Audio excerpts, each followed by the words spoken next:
Olá, tudo bem? Me chamo Thaís Silva, sou mestranda na UFPR, né, do curso de pós-graduação.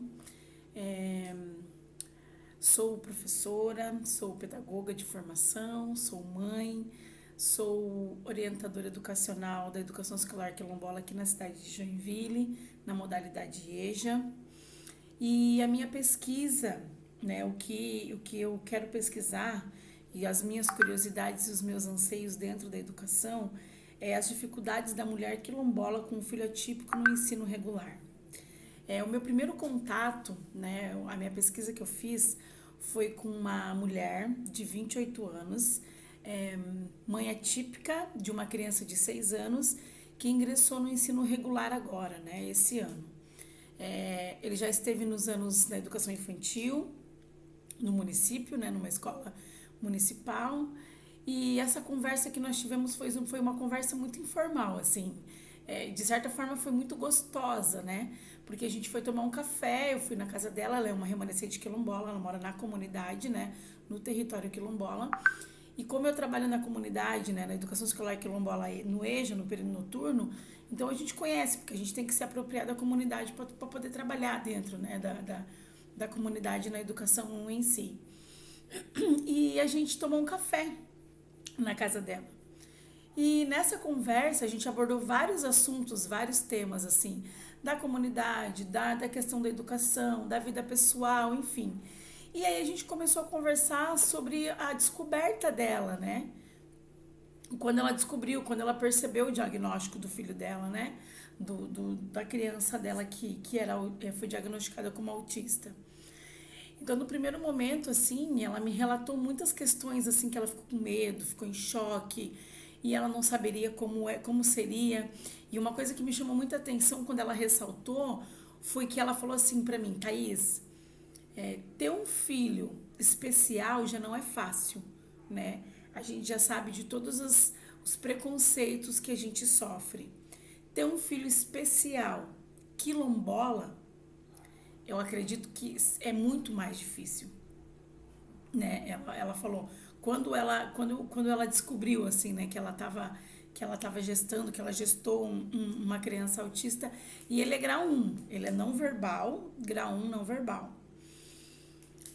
E aí começou a busca dela, né? De que forma que ela ia trabalhar com esse menino, com esse filho dela? Aonde que ela ia buscar apoio pedagógico, né? Primeiro já começou toda uma questão no CI, que ela teve muita dificuldade. E o que eu percebi na fala dela que me chamou muita atenção foi de fato o racismo estrutural. Porque quando ela foi nesses órgãos, né, no CRAS e tudo mais, para poder começar o auxílio e essa demanda toda, quando ela dava o endereço dela, que o endereço dela é uma comunidade quilombola, como eu coloquei lá no outro vídeo, e é uma comunidade quilombola que fica localizada num bairro de alemão, de tradição alemã. Então, até então, antes do INCRA certificar a comunidade quilombola, eles chamavam de invasão. Então, não tinha água, não tinha luz, não tinha saneamento básico. Então, era uma região bem precária. E aí, quando ela foi no CRAS do bairro, que eles viram que o endereço dela, ela percebeu que houve um descaso nisso, sabe? Então, por que eu tô falando isso?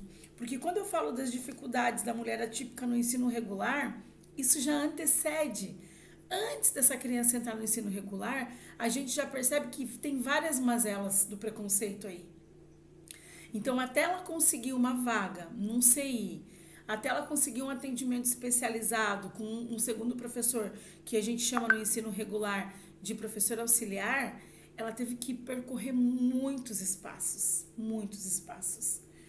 E aí, isso foi só na nossa primeira conversa, sabe? Então, assim, essa pesquisa informal, essa conversa informal foi muito gratificante, muito significativa, sabe? Com essa temática, assim, né? Eu não levei nada pronto, eu não levei nenhum questionário pronto, eu sabia qual era o meu objeto de pesquisa, né? Eu sabia o que eu queria, eu sabia aonde... qual era a minha dúvida, qual era o meu anseio, qual era a minha curiosidade em relação a essas questões. Só que eu fui com o pensamento de que ela fosse me falar do ensino regular. E na verdade não. Na verdade ela percorreu todo um caminho, todo um trajeto. E todo esse trajeto, desde o ponto de partida dela, foi muito difícil. Principalmente por ela ser uma remanescente quilombola e o menino também. Principalmente por ela morar dentro de um território quilombola. Então, assim, isso me chamou muito, muito atenção. E a contribuição, né? A contribuição esperada, né, nessa questão toda é entender e poder argumentar esse caminho, sabe? Ela demorou tanto tempo, ela levou tanto trabalho para chegar onde ela chegou e ainda assim ela sofre essas questões, sabe? Esse preconceito, esse racismo estrutural, esse racismo institucional. E o meu anseio é entender